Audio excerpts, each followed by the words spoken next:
Muy bien, clase. Pasen a la página 69 de su libro de historia. Hoy hablaremos de la Primera Guerra Mundial, que se detonó por el asesinato... Quiero decir, por el desvivimiento del archiduque Francisco Fernando en Sarajevo. ¿En serio tengo que hablar así? ¿A quién se le ocurrió que sería una buena idea? Mientras tanto,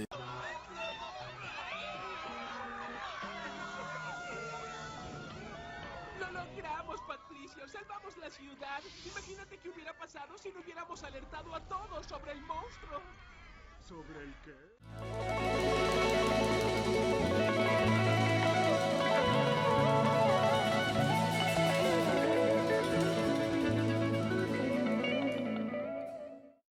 Buen día, mis queridos alumnos. La clase de hoy es muy importante. Quizá la más importante hasta la fecha, de hecho. Pues saldremos brevemente del mundo 2D para discutir un tema que me afecta a mí y te afecta a ti. Sí, a ti, mi joven pupilo o pupila. Se trata de nada más y nada menos que de la censura. Si no han estado atentos a noticias internacionales, déjenme ponerles en contexto sobre la situación actual y de los eventos que llevaron a ella. En resumidas cuentas, estas semanas se ha estado instaurando políticas de censura en todo el mundo que prohíben la venta o directamente el acceso a contenido no apto para niños. Y me imagino que lo primero que se les viene a la mente es pornografía, claro. Y ciertamente está incluida. Pero la cosa no termina ahí. Si bien el tema de la censura no es nada nuevo, es tan viejo como la sociedad misma, probablemente, limitémonos a los eventos que acontecieron en estas semanas para llegar aquí. Hace un mes, navegando por los internets, me topé con un post en Twitter sobre el cambio en las políticas de Fansly, una plataforma similar a Patreon que se usa principalmente, hasta donde yo sé, para vender contenido erótico. Esto va desde modelos reales enseñando carne hasta artistas dibujando monas chinas. En este post se mostraba una captura de pantalla que recibió uno de los creadores sobre dichos cambios, donde básicamente se prohibía mostrar alcohol, lucha libre amateur o cualquier tipo de imagen que no sea una lucha libre profesional, contenido que tenga que ver con hipnosis o control mental, y contenido antropomórfico de animales, es decir, los furries, así como algunos otros tipos de contenido de carácter sexual. Y bien, siendo una plataforma no tan conocida, y siendo esta una censura parcial de cosas, entre comillas, problemáticas, los involucrados reaccionaron a ello como era de esperar, con los creadores preocupados por poner el pan en la mesa, los usuarios quejándose por la censura, y los testigos con relativa apatía, por lo que al final el tema se apagó de nuevo. Un par de semanas más tarde, sonaron de nuevo los tambores de guerra. Esta vez era el turno de los gamers, pues dos de las plataformas de venta de juegos más importantes, siendo Steam e itch.io, informaron de la noche a la mañana que prohibirían la venta de ciertos títulos con contenido, entre comillas de nuevo, problemático. Se trataba principalmente en este caso de juegos eróticos o eroge, que incluían violencia sexual, incesto y temas similares. Esta vez el impacto tuvo más atención, y las respuestas nos hicieron esperar. Pero a su vez, al ser este un impacto más amplio y en un área que no es naturalmente de carácter sexual, se dividieron más las opiniones. Por un lado, estaban los que se oponían firmemente a la decisión, pues afirmaban que se estaban limitando su libertad de escoger qué juegos jugar o cómo gastar su dinero, mientras no lastimaban a nadie. Pero en la otra esquina, estaban quienes apoyaban esta decisión, pues al final, ¿a quién le importan los derechos de unos gamers pajeros degenerados que no han tocado a una mujer en su vida? No se van a morir por no tener sus juegos porno. Así que buen trabajo, Steam, a ver si se dan un buen baño y consiguen un empleo de verdad. Pero claro, aquellos iluminados con el don de la premonición, sabíamos que este no era el fin. Y tan solo unos días más tarde, este baneo al contenido no apto para niños se extendió no solo a los juegos eróticos, sino también a contenido maduro de otro estilo, los juegos de terror. En concreto, destacó el caso de Mouthwashing, que fue retirado de itch.io. Este juego explora temas serios como la depresión, complejos de inferioridad, abuso de poder y abuso sexual de una manera seria e intencionalmente perturbadora, para nada erótica. Y aquí, las burlas hacia los Gunners comenzaron a disminuir, un poco al menos, pues ya comenzaba a notarse que la censura no solo afectaba a quienes habían considerado como degenerados, y aún así, este no sería el fin. ¿Y a qué se debe este aparentemente súbito cambio en las políticas?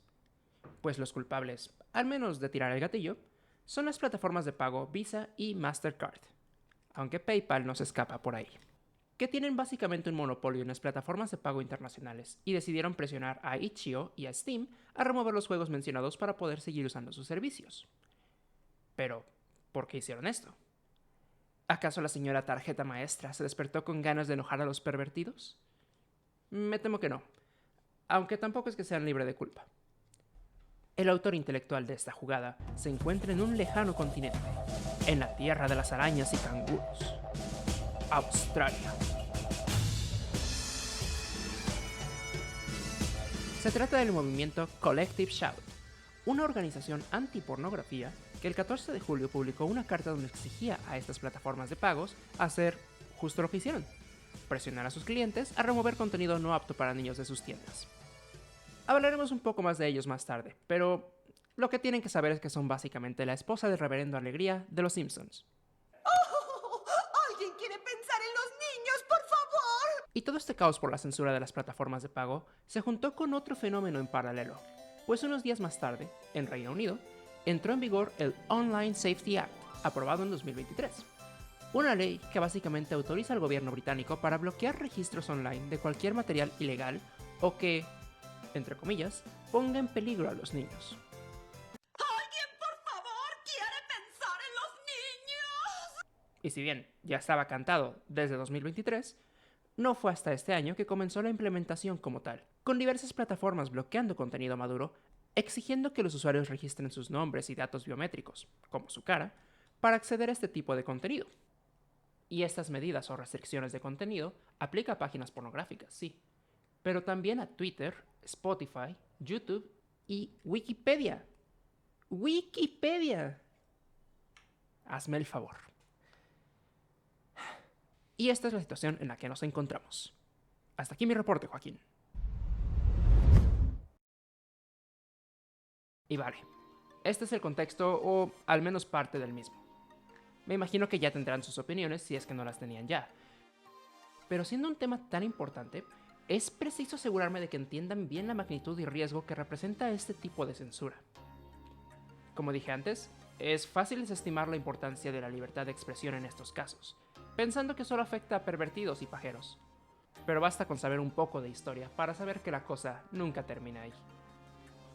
Abrir la puerta a la censura no solo ha sido demostrado históricamente como una mala idea, sino que incluso en este mismo caso que estamos viviendo ya se ve el peligro inminente. Como dije, no solo las plataformas de contenido eróticos están bien afectadas, sino también otras más neutrales como el caso de Wikipedia. Si eso no es una fuente confiable el 100% de las veces, es otro tema. Pero el hecho de querer censurar una fuente de información por tener contenido no apto para niños es una locura.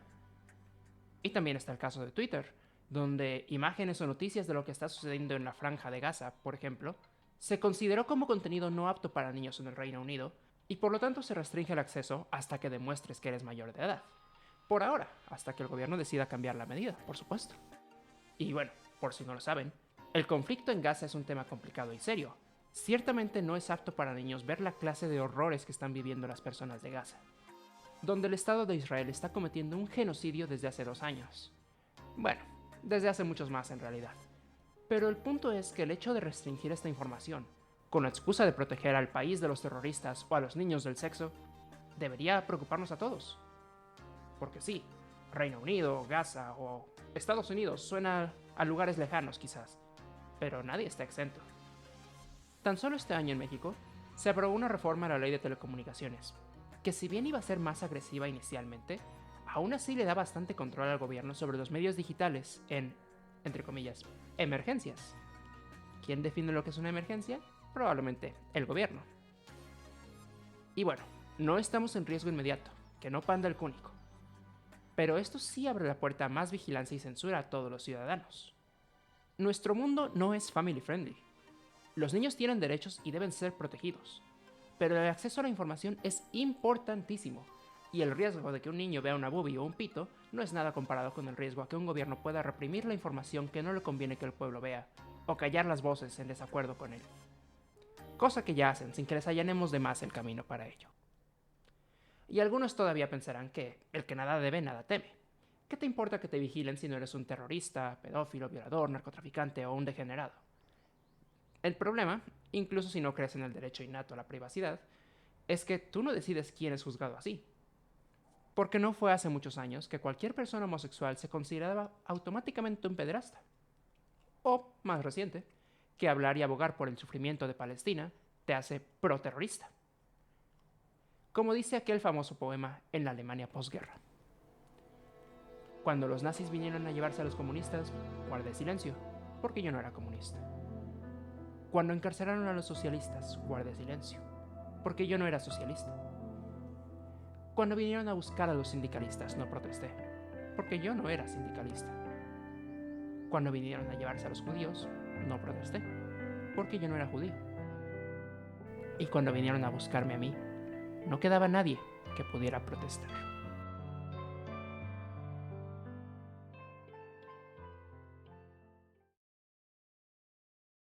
Y como dije antes, no busco sembrar el pánico con este video, sino hacer conciencia. Porque de una u otra manera, ningún individuo tiene el poder de detener lo que viene. Pero es que todo esto empieza siempre en las personas como individuos, como puede ser el Parlamento británico o los australianos antiporno. Y no quiero decir que lo que está pasando nos va a llevar directamente al fascismo.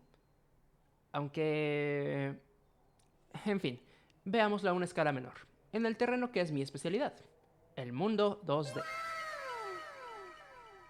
Este pánico y premura por censurar el contenido no apto para los niños no es más que un pánico moral. Y los que llevamos un rato en este planeta lo hemos visto antes con otras cosas. Calabozos y dragones, las cartas de Pokémon, o el más común y conocido, la violencia en los videojuegos. En realidad la situación es bastante parecida a esa, pues de la misma manera que no por jugar GTA te vas a poner a matar gente, no por jugar un eroge o un hentai vas a ponerte a meter un pulpo en orificios de las mujeres. Este pánico moral surge de los individuos, pero los gobiernos o cualquier institución con poder no fallan en aprovechar el momento para usar esta medida para sus propios fines. Y en casos como el de Reino Unido, el gobierno supo aprovechar este momento para sus propios fines, a pesar de que todo esto nació de solo un pánico moral. Y este pánico se basa en eso, la moral de los individuos. Y si han tomado al menos una clase de cívica y ética, sabrán que la moral es algo bastante ambiguo. Cada quien tiene una moral diferente, influenciada por su crianza, religión, valores, y muchas veces podemos coincidir y formar acuerdos a un nivel ético, trascendiendo a la moral. Como con los derechos humanos, que la mayor parte del mundo acordó, aunque no necesariamente respete, que son innatos e inalienables, como el derecho a la vida, la seguridad y la libertad. Y en este caso, lo que nos atañe es esta libertad. Porque la libertad de un individuo termina donde comienza la del otro. Y lo que están haciendo las personas como las de Collective Shout es infringir nuestras libertades. Nuestra libertad de decidir qué queremos jugar, qué queremos ver, conocer y hacer. Y, en mi opinión particular, están buscando deslindarse de la responsabilidad de controlar la educación de sus niños y buscando culpar a los indefensos, a los personajes de ficción. Y, solo como dato curioso, y de muy mala fe, Collective Shout se pronuncia en contra de las lolis, pero se declaró a favor de la película de Cuties. Ahí les dejo ese apunte. Y espero que, llegados a este punto, no me vayan a malentender. No estoy diciendo que yo vea furros, gore, lolis, necrofilia, incesto o cualquier otro fetiche que puedan pensar. Estoy diciendo que quien lo haga, y mientras estemos hablando de ficción y no se infrinja los derechos de otros, está en su derecho de hacerlo. Incluso si no comparto algunos de esos gustos, fetiches, pasatiempos u opiniones, mi perspectiva es la de Voltaire. Podré no estar de acuerdo con lo que dices, pero defenderé a la muerte tu derecho a decirlo. Además, el mundo de la ficción puede ser una especie de espejo, donde podemos ver de manera segura historias, sentir emociones y tomar acciones que en la vida real serían una tragedia. Por ejemplo, esta misma temporada se estrenó un anime que me gusta mucho. Bueno, no lo he visto, pero me leí el manga cuando salió y me encantó. Se trata de Takopi no Gensai, o El pecado original de Takopi. No lo spoilaré, son 6 episodios que no puedo recomendar lo suficiente, pero la historia toca de manera explícita y seria temas de violencia familiar, abuso infantil, bullying y suicidio.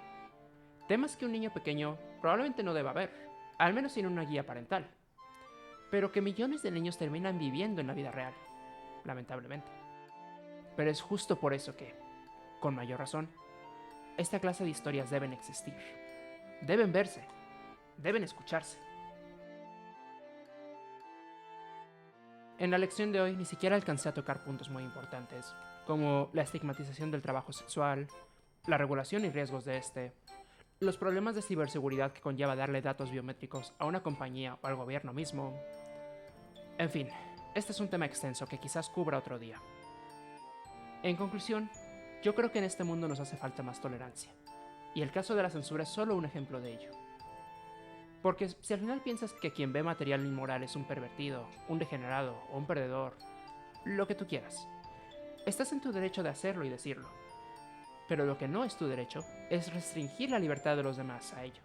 El no respetar los derechos de otros. Porque el derecho al respeto ajeno es la paz. No, espera. El respeto al derecho ajeno es la paz. Siempre los confundo. Hasta aquí la lección de hoy. Yo sé que deben quedar muchas dudas y preguntas, pero será mejor detenernos aquí antes de que me tiren el video. Pero déjenme sus comentarios aquí abajo que, como siempre, me gustaría continuar la discusión allí. No olviden suscribirse al canal si les gustó el video para no perderse la lección.